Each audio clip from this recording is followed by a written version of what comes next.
Hi everyone, my name is Kyle Nee and I'll be your instructor this semester for Honors Calculus 2. Now many of you may have had me before, and so some of the features of these videos may be familiar to you, but I would encourage you to watch through even if you've already been a part of one of my courses. Now we'll start here by talking about a quick tour of the syllabus. To find the syllabus, all you have to do is go over, click on the syllabus button over here on the side, and then you'll see a document for where the syllabus is located. If you click into the document here, you should be able to see the following. What we'll see right at the start here is just some basic contact information for how you can get a hold of me throughout the semester. Now the easiest way to get a hold of me will typically be through my email, which is knee1@Harper College. Now I also have my office phone. Not the best way to get a hold of me as I'm not actually on campus this semester. But the other way that's really advantageous is to make use of office hours. I will have office hours for our class specifically on Monday through Thursday from 11 a.m. to 12 p.m. Now it's possible that time may not work for you in your schedule, and if that's the case, that's totally fine. Please reach out to me with another time that might work for you, and we can certainly try to set up a one-on-one session to try to go through and talk through any questions that you have. I have no problem helping to address and answer your questions. I love teaching. That's my job. That's what I like to do. Now we're just going to hit some of the high points here of the syllabus. And so I'm not going to read through all of the details here. I'll leave most of this for you to go through and read through on your own, and you very much should do that so you understand all the requirements of the course. But we'll just kind of hit some of the highlights.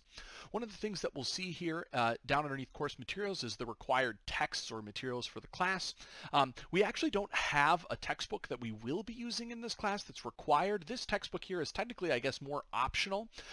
Our class doesn't technically even really use it. It just kind of loosely follows this OpenStax Calculus Volume 2 book. And so you can find it by just clicking on this link here and take a look at the text. That's a good way to kind of find alternative explanations to different things that we'll be dealing with this semester.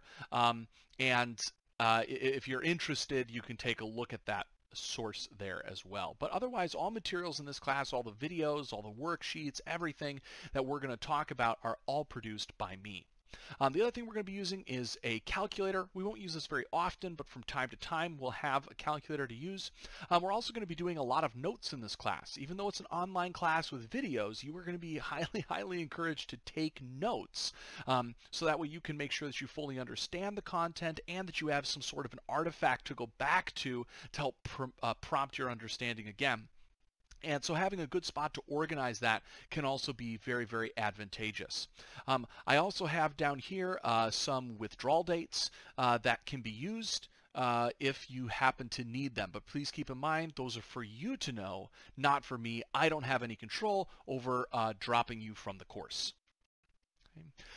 The main thing that I'll go ahead and highlight here is going to be the general kind of course flow for this semester. What is it that we should be expecting?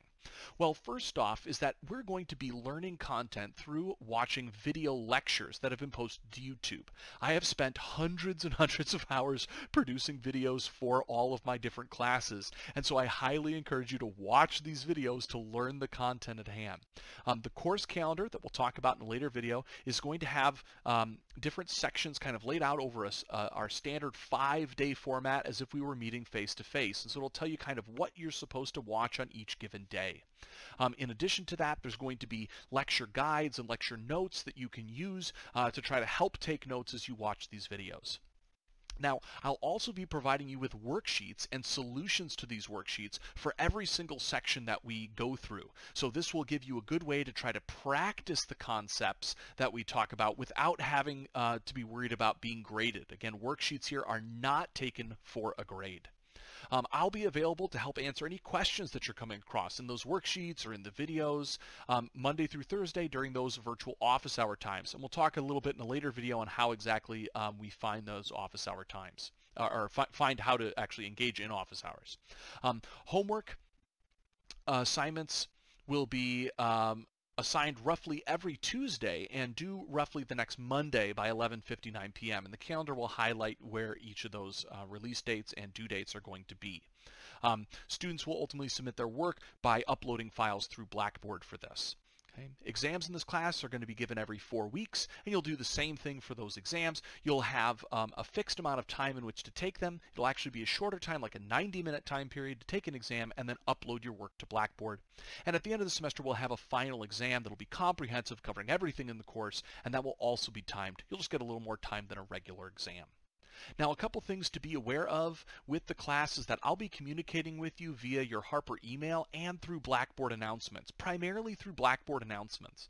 So it's really important that you go ahead and actually check your email, check Blackboard announcements for our course regularly, so that way you're aware of things as they come up and as I'm trying to communicate with you. If you don't do that, then you're kind of taking that at your own risk. I am, though, available to answer email questions. Lots of students tend to email me throughout the semester with concerns that they have or questions on homework, and I'm going to be trying to answer all email questions that come in before 7 each night. I may or may not always be able to do that, but it's a very high chance that I will, and if I don't get back to your email, I should be responding to it the next day. Okay. With our grading structure for the class, it's a pretty straightforward course. We're going to have 11 homework assignments this semester that are going to count for 20 points apiece. We're going to have 4 exams, and we're going to have a final exam. Now, if you add up all the points there's 1,000 points total in the class, and so in order to earn each associated letter grade over here on the side, you just have to earn the appropriate number of points. You need 900 points and up to get an A, 800 points up to get a B, so on and so forth as you go down the line. Okay. I had to draw the line somewhere for where exactly the cutoff is for an A, and it just seemed like the easiest place would be you got to get 90%. So that's 900 points on the nose. Notice what that means is that all of the points here on the side are worth the same amount. All points in my class are created equal. It doesn't matter whether you earn those points on the final or on a homework. It's all the same. And so any spot where you can earn points is really advantageous to you. Homework is one of the easiest ways to boost your grade because you have a week to complete each assignment, and it's worth 22% of your overall grade, 220 points out of 1,000. And so if you can earn those points, wow, that's almost like earning a perfect final exam, right? So that can be really valuable. A couple other small and quick things here. Homework assignments this semester, there will technically be 13 of them given through the semester, but I'm only going to count your best 11. So that means that your 2 lowest homework assignments will never count towards your grade. Okay. I'll let you read through the rest of the details on the homework assignments, and we'll talk a little bit more about some of these details in a later video as well. A couple other quick highlights is to be aware that when it comes to homeworks, your work on homeworks is supposed to be your own. You are only supposed to be using scratch paper, your calculator, you can use your notes, you can talk to other students, that's fine. You can even use certain formula sheets and things like that we talk about in the class that you'll be provided for on certain exams. But what you should make sure that you're careful of is to not directly copy work from another source, whether that's an online source or a friend. If you are caught copying, you will be asked to come in, explain your work, and if you're unable to do so, you will receive a 0 for the entirety of the assignment. It's actually really obvious to kind of tell when people are doing this, so I highly encourage you to not do this. Try to make sure that you're doing your own work. It's going to make it way easier when it comes to exams. Okay. Recommended homework, these are in the form of worksheets. You want to make sure that you practice as much as you can to make homework as easy as possible. Exams are going to kind of operate much like with homeworks in that they're going to be timed. Homeworks, though, you get a time of a whole week. Exams, you get a time of 90 minutes. And all the details here are laid out. I have the exam dates. These are when you can expect the different exams to be occurring. And then I have the date of the final exam as well as our final exam policy, which you should read over. Final thing here is to just note that we do have guidelines regarding the exams as well. Again, you should not be cheating. If you are caught cheating, it is not a good thing. You'll have to be reported for academic dishonesty. You will be failing the course. It's not a good thing. So please make sure that you do read over these homework guidelines and these exam guidelines so you understand the academic dishonesty policies. And there is an academic dishonesty survey that is in this folder of videos that you need to complete. Make sure that you're aware of what it is that is considered cheating and the repercussions for that. Okay. I'll also, as the final thing here, talk about just the general tips of actually how to be successful. The first thing here is come to class. Now, what that really means for us is watch the videos, take the notes, actually be diligent about doing this. Treat videos like it was a class. Don't have music on in the background and talking with a friend at the same time and, watching something on YouTube. Actually dedicate yourself to just coming to class and dedicating some time to actually being successful. It's really, really helpful if you try to pick a regular time where you always will be working through material for this class. That's very, very important. If that's possible for you to do, it helps to kind of maintain things in a schedule for yourself.